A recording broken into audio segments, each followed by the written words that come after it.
Strong opening, Sonia. I'll just keep an eye on LIC Housing Finance, because for last 2 days it was in ban, and today it's opened above the result day high. So that could be the one which could gain some serious momentum today. Look at that stock open higher. This entire space, in fact, has been buzzing for some time, and especially the ones where you have trigger of good earnings. I think that's the one to focus on. So that's one stock that you want to keep on your radar. NMDC, Nigel told us, would fly through the roof today, so that's up about 7%. BHEL, BEL, but really for me, in the F&O stocks, the one to watch out for is LIC Housing.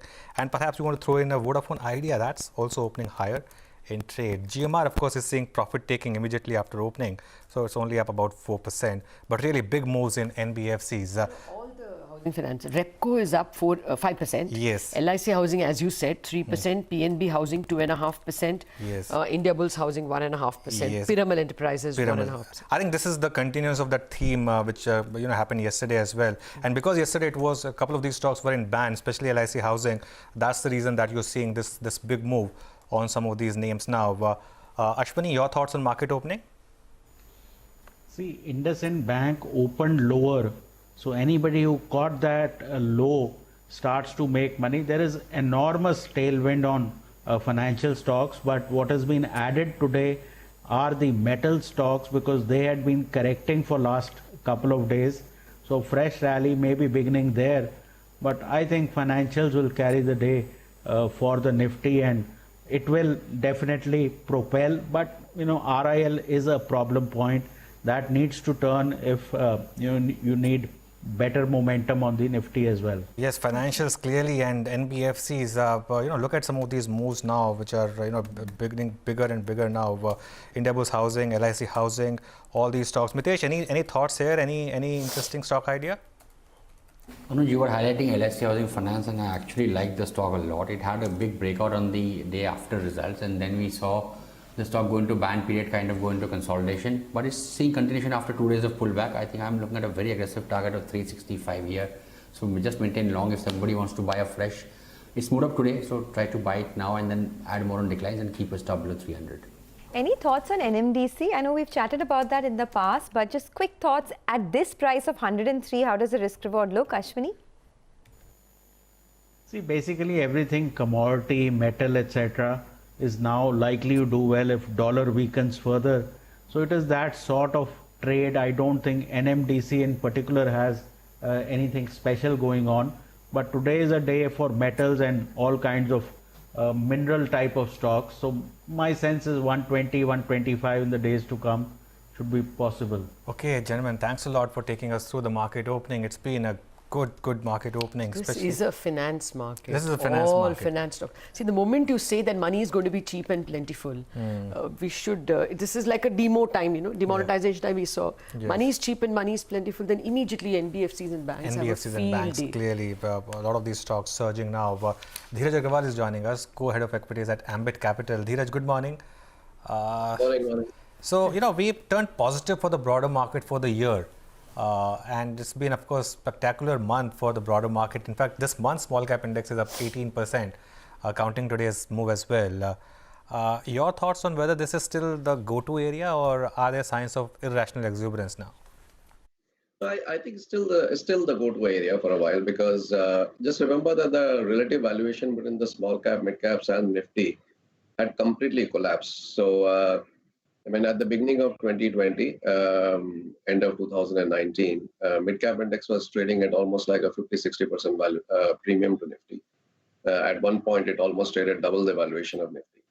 And at the bottom of March, it came down at parity or slightly lower and offering higher growth. So despite a very strong outperformance in the last 2 months or 3 months by the smalls and mids, the valuation gap with Nifty is still there. So it's still quite cheap area. But of course, one should be a little bit careful with the quality of the names one goes in at this point, because it's now becoming a very, very what's the next idea for the day kind of a market. Dheeraj, actually, I want to pursue that idea a second before we invited you. Anuj and I were speaking that this all these times of plentiful liquidity available cheap, which is what the Fed has re-signaled overnight. has led to good times for financial stocks. And to be fair, in India, we've also seen a series of resolutions, Eveready, CG Power, now perhaps Edelweiss getting capital. Everyone's setting the house in order.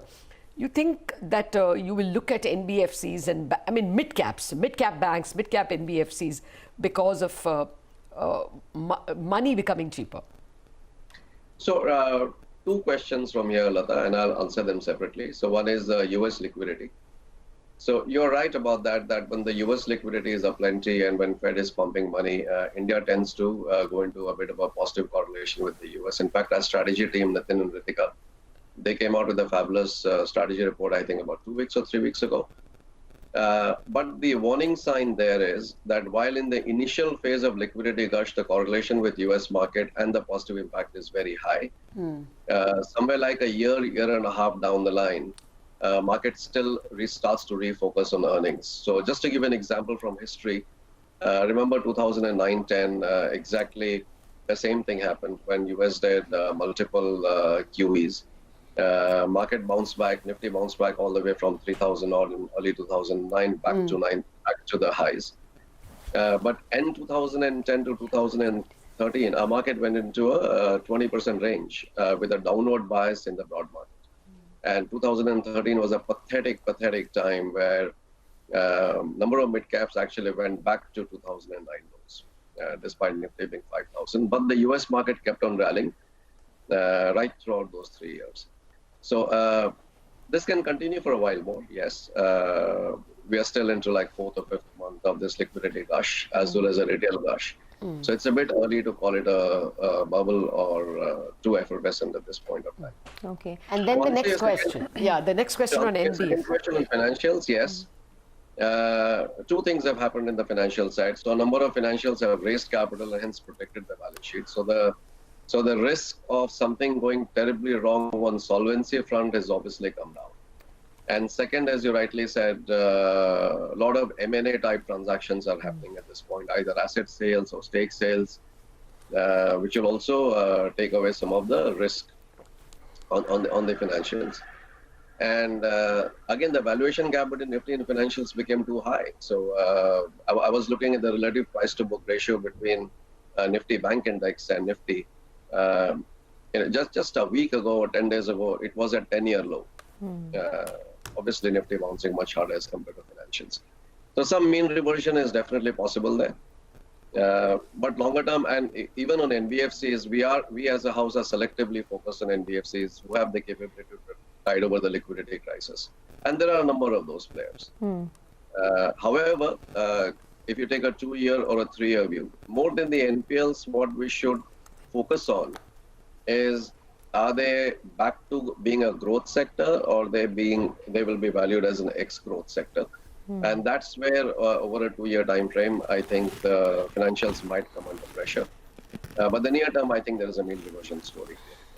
Okay. By the way, the Nifty Bank is still charging ahead. It's in pole position right now, up 260 points. And with this, the Nifty Bank is up 10% in the month of August already. Phenomenal move there. But let's not forget that there are still risks on the horizon. So what you're seeing on your screen is the fact that total COVID cases have seen the biggest one-day rise of 77,266. That's the third biggest increase this month. Dheeraj, we're not out of the woods as far as some of these risks are concerned. But what, according to you, is the biggest market risk for India now that could stall the rally?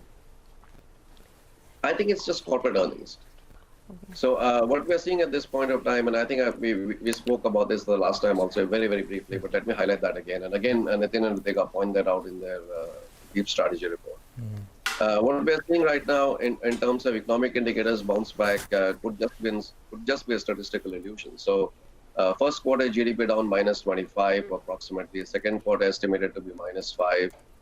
Full year estimates at -5 or -6. So it's not financial analysis, it's not economics. It's simply mathematics that the quarter 3 and quarter 4 is bound to be good for the whole year to end at -5 to -6 range after your first 2 quarters are so bad. Now, markets being markets and exuberance being exuberance, we will obviously extrapolate it going forward indefinitely, saying we are back on a growth path. But the acid test for the economy will be first quarter calendar 21. That's the time when we'll get a clear signal whether the 5-6 months of uptick in numbers were basically restocking and pent-up demand, or whether the economy is actually turned around.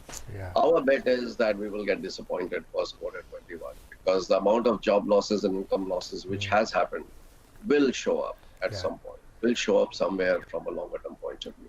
Okay. In So fact, it'll be corporate earnings which will derail this, nothing else. I think from a liquidity policy support front, things are looking a little bit okay. in fact, that was my next question, Dheeraj, because I want to pick up on two-wheelers.